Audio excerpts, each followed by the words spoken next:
Hello guys, അപ്പോൾ ഞങ്ങൾ ഇന്ന് പോകുന്നത് കണ്ണൂർ ജില്ലയിലേക്കാണ്. കണ്ണൂരിൽ നമ്മളുടെ ശ്രീ മുത്തപ്പൻ ക്ഷേത്രത്തിലേക്കാണ് പോകുന്നത്. നമ്മുടെ വടക്കൻ കേരളത്തിലെ ഏറ്റവും പവിത്രമായ തീർത്ഥാടന കേന്ദ്രങ്ങളിൽ ഒന്നായിട്ടാണ് നമ്മളിതിനെ കാണുന്നത്.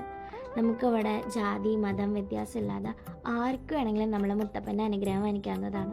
ഞങ്ങളുടെ കുറേ നാളത്തെ ആഗ്രഹമായിരുന്നു ഇവിടെ വരണം എന്നുള്ളത്. അങ്ങനെ ഞങ്ങളൊരു ദിവസം തീരുമാനിച്ച് ഞാനും അച്ഛനും അമ്മയും വല്യച്ഛനും വല്യമ്മയും കൂടിയിട്ടാണ് വരുന്നത്.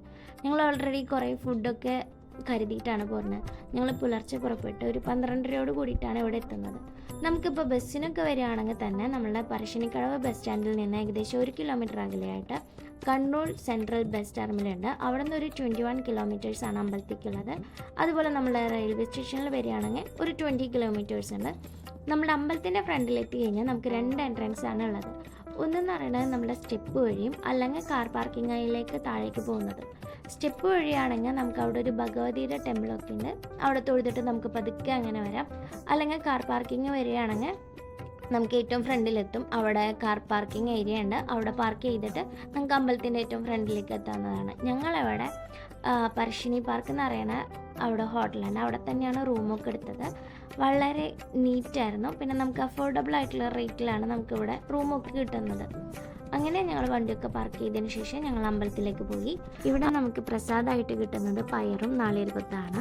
പിന്നെ അത് രാവിലെ 7:30 തൊട്ട് വൈകുന്നേരം 8 മണി വരെ ഉണ്ടായിരിക്കും.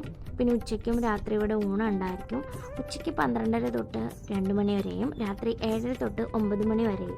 തിരുവപ്പൻ അല്ലെങ്കിൽ വലിയ മുത്തപ്പൻ എന്ന പേരിൽ പരമശിവനെയും വെള്ളാട്ടം അഥവാ ചെറിയ മുത്തപ്പൻ എന്ന പേരിൽ മഹാവിഷ്ണുവിനെയാണ് ഇവിടെ തെയ്യം കെട്ടാറുള്ളത്.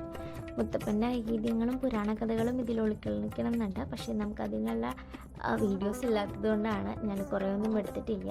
അപ്പം നമ്മളിവിടെ പോകുമ്പോൾ മാക്സിമം വീക്കെൻഡുകളിൽ പോവാതിരിക്കുക. ഉച്ചയ്ക്ക് എത്തുന്ന രീതിയിൽ പോവുക. അതാവുമ്പോൾ നമുക്ക് വൈകുന്നേരം രാവിലെയും നമുക്ക് ദർശനം കിട്ടും.